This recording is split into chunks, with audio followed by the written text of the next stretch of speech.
We're living with some pretty futuristic technology, right? We've got AI, everything's in the cloud, it's all incredibly advanced. But what if the way we think about protecting all that stuff is actually stuck in the dark ages? Today, we're going to close that gap. We're busting the most common and, frankly, most expensive cybersecurity myths people still believe.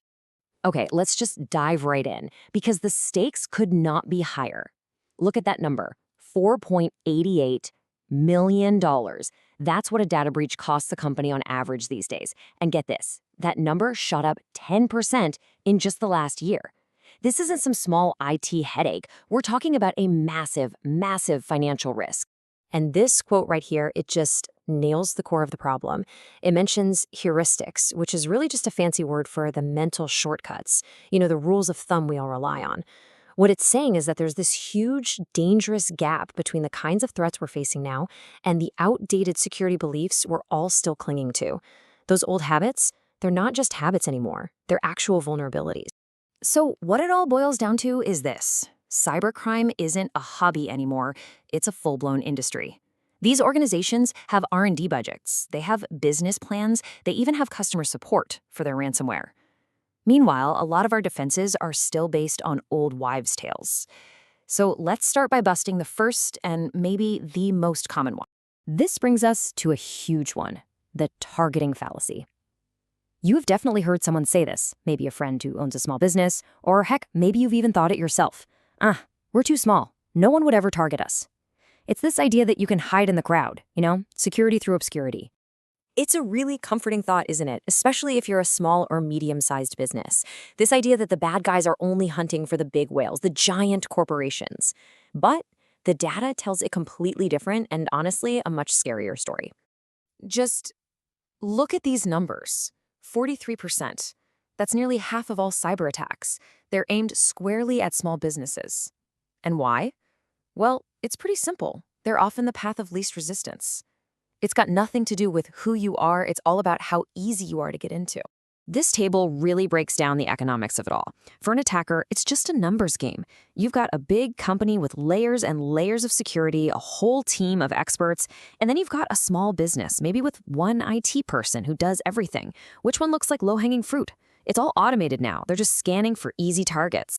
And the consequences? They're absolutely devastating. 60%. 6 out of 10 small businesses that get hit with a major cyber attack are gone. They're out of business within 6 months.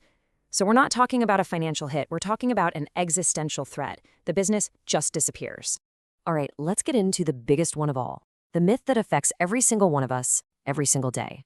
For decades, we've all been taught what makes a strong password. But what if all that training, everything we thought we knew, was just wrong? Oh yeah, you know this password. We've all made one that looks exactly like this. We were told use a capital letter, use a number, use a symbol. We thought that making it complex made it secure. But here's the kicker.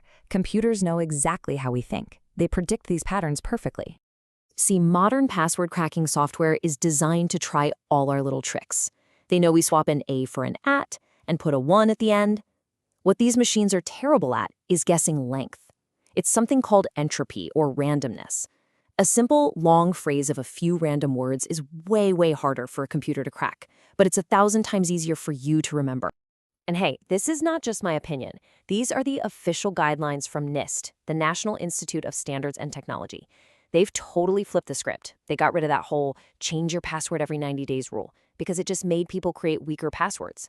Now, the focus is all on length, and they recommend using multi-factor authentication instead of those old insecure security questions. So here's your new playbook for 2025. First, go for length. Think passphrases, not just passwords. Second, stop changing them on a schedule. Only change it if you think there's a problem. Third, use a tool to check if your passwords have ever shown up in a data breach. And finally, please, use a password manager. It'll create and remember all those long, unique passwords for you. Your only job is to protect that one master password. Okay, next up, let's talk about the tools we click on every day trying to keep ourselves private online. A lot of us use them, but we have this false sense of security because we don't really get what they're actually designed to do and what they're not designed to do. We have all done this. You click on incognito mode or private browsing, and you feel like you've just put on an invisibility cloak. You're hidden from the world, right? Well, how much privacy are you really getting? This chart shows the huge difference. Incognito mode is all about local privacy. All it does is tell your browser not to save your history or cookies right there on your device. That's it. Your internet provider, your boss at work, the websites you're visiting, they can all still see exactly what you're doing. A VPN, on the other hand, creates this secure, encrypted tunnel for your internet traffic, hiding your location and your activity. They are not the same thing. They solve completely different problems. All right, for our final myth, we are going to take on the oldest, most stubborn, and maybe the most damaging belief in the entire world of cybersecurity. It's this idea that people are the problem. You've heard this a million times. You've probably even said it yourself. It paints this picture of cybersecurity as this perfect technical system. And then there are these messy, unpredictable, error-prone humans who keep messing it up. But is that really what's going on? Now, when you first look at the data, it seems to back up the myth, right? The human element is a factor in almost every single breach. But here's the twist. That doesn't mean people are the problem. It means they're standing at the most critical checkpoint in your entire defense. It means they're actually your most important asset. And this is the huge mindset shift we need to make. Instead of seeing people as a bug in the system, modern security strategy sees them as a feature. Think about it. Your people are the most intelligent, adaptable sensors in your entire network. If, and this is a big if, you give them the knowledge and the tools to succeed. This all leads to a completely new way of thinking. You have to assume a breach is going to happen. It's not if, it's when. So you focus on being resilient. You stop just trying to make people aware and you start actively managing human risk. You build what's called a human firewall, where your team becomes your best line of defense. Because security isn't just an IT problem anymore. It's everyone's job. So that's the question I want to leave you with. When that breach finally happens, is your team going to be a liability?